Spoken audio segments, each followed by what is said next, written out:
Hello, magandang good day. Today I'm going to present about methods of family planning. Uh, First of all, my name is Rahman Montes from BSIT 3B.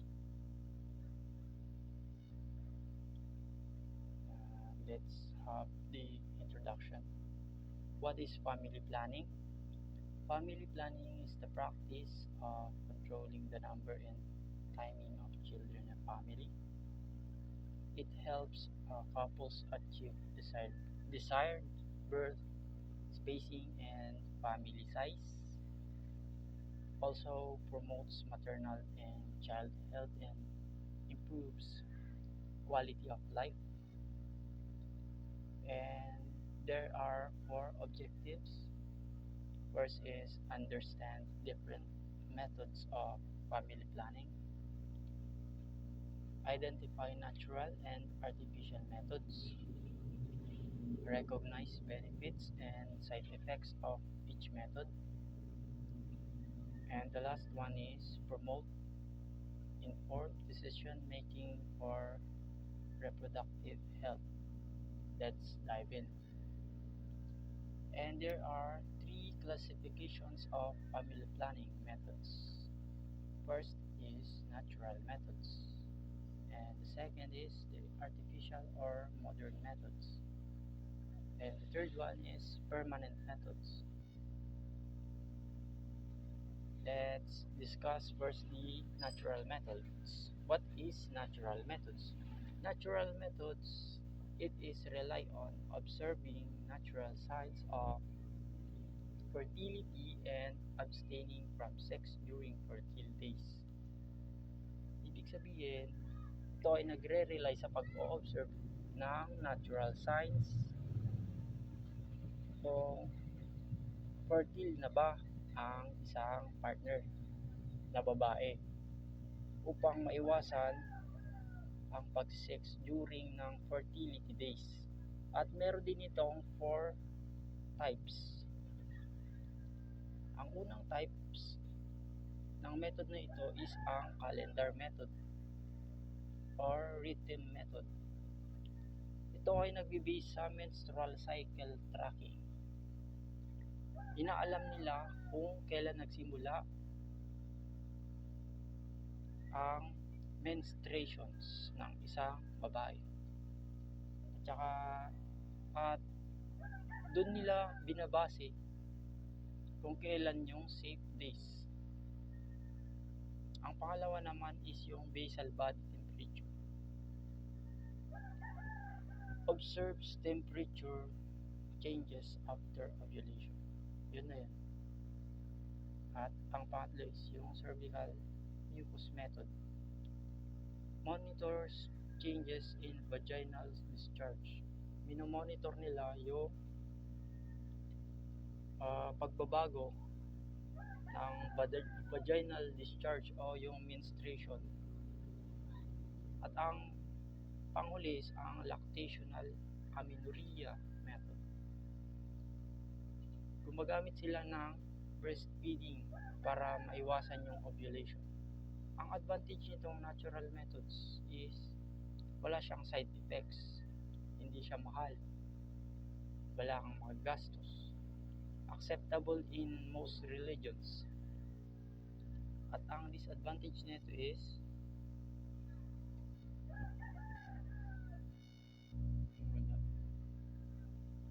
dako na tayo sa barrier methods.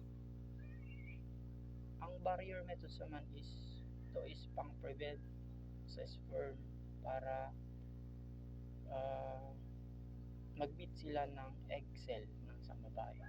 Ang example nito is yung male condom. Ito is manipis lang na parang plastic na nilalagay sa penis o ari ng isang lalaki. Ang pangalawang example is yung female condom. Ito naman is yung pouch na pinapasok naman sa ari ng babae. Yun din. Tsaka diaphragm and cervical cup. Ito is kung cover sa cervix para i-block yung sperm para hindi sila mag-meet ng egg cell. Tsaka yung pang-last na example is spermicides. Chemical siya na pumapatay sa sperm. Example nito is yung mga pills na ininom ng babae. Ang advantage nitong method na ito is yung pag-protect laban sa STI or sexually transmitted infections tulad ng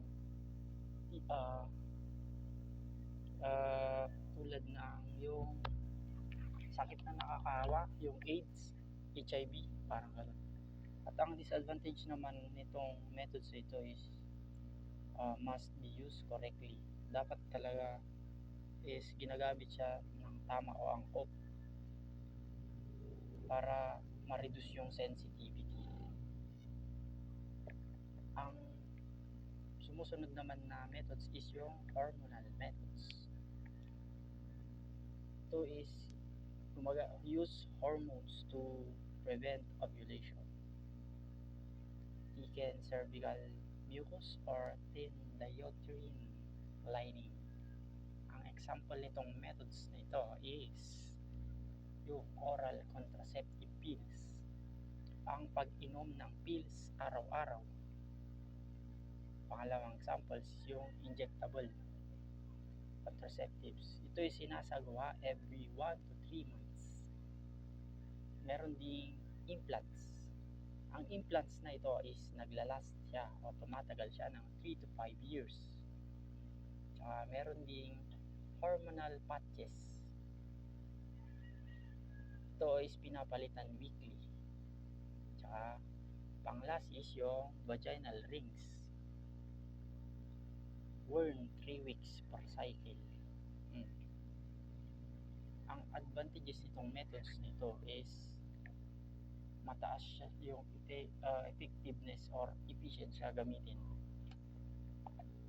Ang disadvantages naman is maaring mag-cause ito ng side effects tulad ng pagbabawas ng timbang, pag-iiba ng mood, pero at wala siyang STI protection. At meron din tayong intrauterine device, a small T-shaped device inserted to the uterus by healthcare provider. T-shape siya na nilalagay sa uterus o sa ari ng isang babae ng isang professional healthcare provider. Meron tong dalawang types. Unang types is yung copper. Ito naman is nagpre-prevent siya ng mabilis na paggalaw ng sperm. Ito ay tumatagal ng 10 hanggang 20 ay 12 taon. At ang pangalawang types naman is yung hormonal. It releases progestin to prevent pregnancy. It means ito daw is nagre-release ng progestin. Yung progestin is siya yung nag-block or nagpre-prevent para yung isang babae is hindi mabuntis. Ang advantage nitong method nito is long term siya. At ang disadvantage naman is possible cramps, yung sasakit dito sa may dito sa malapit sa tiyan, or irregular bleeding initially. Pwedeng irregular, pwede ring maagang menstruation. Meron din tayong emergency contraception.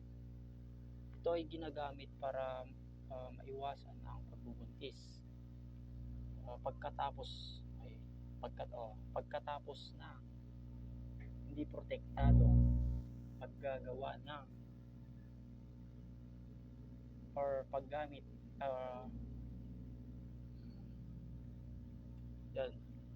paggawa ng kababalaghan. Example nito is yung emergency pills for monitoring. Ito ay tinitake sa loob ng 72 hours or 3 araw. Yun, meron din tayong copper. Pwede rin itong ipasok sa loob ng 5 araw. Note, hindi ito ginagamit regularly. At yun, meron din tayong permanent methods. Ang permanent methods is surgical methods for individuals who do not wish, ayaw magkaanak or magparami ng anak. Merong dalawang types ito. Ang unang types is yung tubal ligation. Ito is yung para sa mga babae. Ilalagay ito sa fallopian tubes. Hindi. Yung fallopian tubes pala ng babae is kinakat or sinisil or tinatalian. At yung pangalawa naman na types is yung vasectomy. Ito naman is yung para sa lalaki. Yung vas difference sa isang lalaki is either kinakat or tinatalian din. Parang sa ligation ng babae. Hindi. Bali magkaiba pala yun. Ang advantages nitong methods na ito is yung permanent siya and highly effective. Efficient din siya kasi tatalian pa naman yung vasectomy o vas difference o yung fallopian tube. Pero syempre masakit pa rin. Ang disadvantage nito is irreversible siya, tsaka kinakailangan talaga siya ng surgical procedure, yung operation. Kaya mapapagastos ka rin. Meron din tayong dual protection. Itong dual protection is gumagamit siya ng dalawang methods para ma-protect yung laban sa pagbubuntis at saka para sa STI. Example nito is yung condom tapos pills. Pinagsasabay sila. Gumagamit yung isang lalaki ng condoms tapos yung babae naman is nagpipills. Ang importansya nito is nababawasan yung risk ng infection or hindi inaasahang pagkabuntis. Yun, dako na tayo sa benefits of planning, family planning. Ang benefits nito is ini-improve niya yung maternal and child health. Empowers women and couples to plan their future. At saka helps manage population growth para maiwasan yung pag-ibungsin at paparami. Reduces poverty and promotes education. Yan yung benefits niya. Ang myths and misconception, maling paniniwala. Dako tayo sa myths. Sabi nila, contraceptives cause infertility. Sa facts naman, ito daw is false. Bakit? Kasi fertility returns o bumabalik after discontinuation ng paggamit ng contraceptives. Then sa myths, pangalawang myths is yung natural methods are unreliable. Hindi daw reliable o hindi daw makatotohanan ang paggamit ng natural methods, which is sa facts is totoo naman daw kung hindi mo siya gagamitin ng tama. Sa pangalawang myths, only woman need family planning. Lalaki daw lang yung nangangailangan ng family planning, which is hindi. Kailangan ng lalaki din na mag-family planning, hindi lang babae. Dito na tayo sa choosing the right method. Pagpili daw ng tamang method. Ang kailangang isipin or factors to consider is yung health condition, age and number of children, lifestyle and religious belief, accessibility and affordability, at saka syempre doctor's advice. Kailangan mo munang humingi ng advice sa isang professional bago ka magsagawa ng ganito. Ang conclusion natin dito is family planning is essential essential, important, lalo sa health and responsible parenthood. Mm. Many safe and effective options are available. Informed choice and partner communication are key. Kailangan dapat pinag-uusapan yung mag-partner yung reference. World Health Organization. Thank you. That's all. Once again, my name is Rakman Montes from BSIT 3B.